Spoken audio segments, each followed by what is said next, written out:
Welcome to NCN news. నేను సంధ్య. బులెటిన్లో ముందుగా హెడ్లైన్స్ చూద్దాం. చేనేత కార్మికులకు ఆదాయం కల్పించడమే ప్రభుత్వ లక్ష్యం. APSSDC chairman Bhurugupalli Sesharao. Current bill భారాన్ని తగ్గించి చేనేత కార్మికులకు మెరుగైన ఆదాయం కల్పించడమే కూటమి ప్రభుత్వ లక్ష్యమని రాష్ట్ర స్కిల్ డెవలప్మెంట్ కార్పొరేషన్ చైర్మన్ మరియు నిడదవోలు నియోజకవర్గ తెలుగుదేశం పార్టీ ఇన్ఛార్జ్ బూరుగుపల్లి శేషారావు తెలిపారు. తూర్పుగోదావరి జిల్లా నిడదవోలు నియోజకవర్గం పెరవాలి మండలం పెరవాలి గ్రామంలో పెన్షన్ల పంపిణీ కార్యక్రమంలో బూరుగుపల్లి శేషారావు పాల్గొని గ్రామంలోని పెన్షన్దారులకు నాయకులతో కలిసి ఆయన పెన్షన్లు పంపిణీ చేశారు. ఈ సందర్భంగా బూరుగుపల్లి శేషారావు మాట్లాడుతూ రాష్ట్ర ప్రభుత్వం ఏర్పాటు చేసిన పేదలకు సేవ కార్యక్రమంలో భాగంగా ప్రతి నెల 1వ తేదీన మంచానికి పరిమితమైన వృద్ధులకు, వికలాంగులకు, అనారోగ్యం పడిన బాధితులకు రాష్ట్ర ప్రభుత్వం పెన్షన్దారుల ఇంటి వద్దనే పెన్షన్ అందిస్తుందని అన్నారు. దీని ద్వారా పెన్షన్ తీసుకున్న వారి మొహంలో ఎంతో ఆనందం కనబడుతుందని ఆనందం వ్యక్తం చేశారు. అదేవిధంగా రాష్ట్ర ప్రభుత్వం నేతన్నలకు ఆర్థిక భరోసా కార్యక్రమం కింద చేనేత పవర్లూమ్ రంగాలకు చేతనిచ్చేందుకు ప్రవేశపెట్టిన ఉచిత విద్యుత్ పథకం నేటి నుండి అమల్లోకి రానుందని తెలిపారు. రాష్ట్ర ప్రభుత్వం చేనేత మగ్గాలకు 200 యూనిట్లు కరెంటు ఉచితంగా అందిస్తుందని తెలిపారు. ఈ కార్యక్రమంలో నాయకులు, అధికారులు, పెన్షనర్లు తదితరులు పాల్గొన్నారు.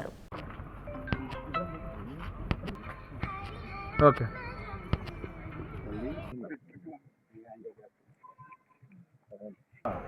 ఆ పెన్షన్ మీకు వెంటనే మళ్ళీ నెలలోనే మీకు అందిస్తుంది ప్రభుత్వం. ఆయనకు వచ్చే పెన్షన్ అందరికీ నమస్కారం.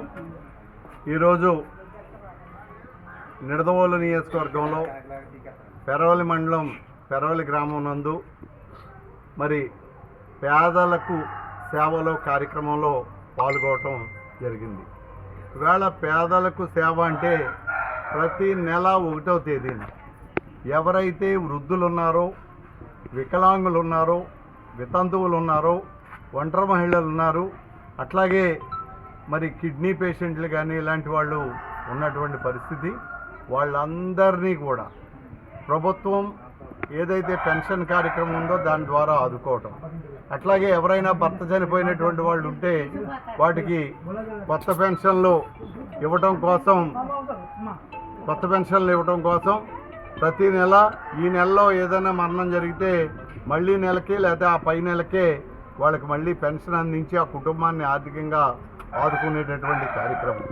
ఇది దేశంలో చూస్తే ఇది నిరంతరం జరిగే ప్రక్రియతో పాటు ఈవేళ మన దేశంలో ఉన్నటువంటి రాష్ట్రాల్లో ఎక్కడా ఇవ్వనటువంటి అమౌంట్ ఈవేళ పేదలకి ఈ పెన్షన్ కార్యక్రమం ద్వారా అందించడం అన్నది ఈ ఎన్డీఏ కూటమి ప్రభుత్వం ఒక ఛాలెంజ్గా స్వీకరించి దీన్ని 100% ఫలదీకృతంగా ప్రజలకు అందేటటువంటి విధంగా చేయాలనేటటువంటి సంకల్పంతో గౌరవ ముఖ్యమంత్రి నారా చంద్రబాబు నాయుడు గారు కానీ, లేకపోతే గౌరవ ఉప ముఖ్యమంత్రి శ్రీ పవన్ కళ్యాణ్ గారు కానీ, అలాగే మన యువనేత నారా లోకేష్ గారు కానీ నిరంతరం ప్రణాళికలు చేస్తూ ఈ కార్యాచరణ అంతా కూడా చక్కగా జరిగేటటువంటి విధంగా చేయటం ప్రజలు కూడా చాలా సంతృప్తిగా, ఆనందంగా ప్రతి నెల 1వ తేదీ జీతం ఇచ్చినట్టుగా ఒక్క రోజు కూడా లేట్ అవ్వకుండా, అట్లాగే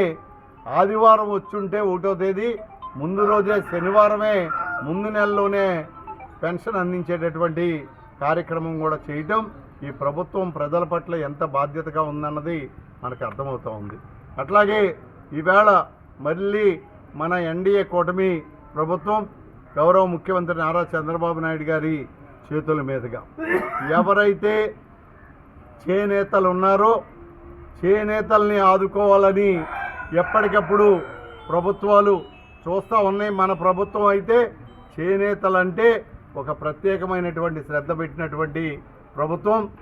ఆ కారణంతో ఈవేళ మరి ఎవరైతే చేతి మగ్గాల ద్వారా చేనేతలు గ్రామాల్లో ఉన్నారో వాళ్ళందరికీ కూడా ఈ రోజు నుంచి 200 యూనిట్లు విద్యుత్ని ఉచితంగా ఇవ్వాలని ఒక గొప్ప నిర్ణయం తీసుకోవడం, అట్లాగే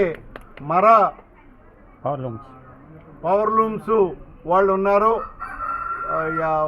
విద్యుత్తుకు సంబంధించినటువంటి యంత్ర సామాగ్రితోటి ఈ చేనేత చేసేటటువంటి కార్మికులకు కూడా నెలకి 500 యూనిట్లు ఉచితంగా ఇవ్వాలనేటటువంటి నిర్ణయం తీసుకోవడం, దాన్ని ఈరోజు మన గౌరవ ముఖ్యమంత్రి నారా చంద్రబాబు నాయుడు గారి మీద చేతుల మీదుగా దాన్ని ప్రారంభించడం అన్నది చాలా సంతోషం. ఇంచేతంటే మరి గ్రామాల్లో ఉండి వాళ్ళు ఎంతో కష్టజీవులు, వాళ్ళలో ఎంతో నైపుణ్యం ఉంటుంది, అయినప్పటికీ కూడా వాళ్ళకి జీవనోపాధి అన్నది చాలా కష్టంగా ఉంటుంది.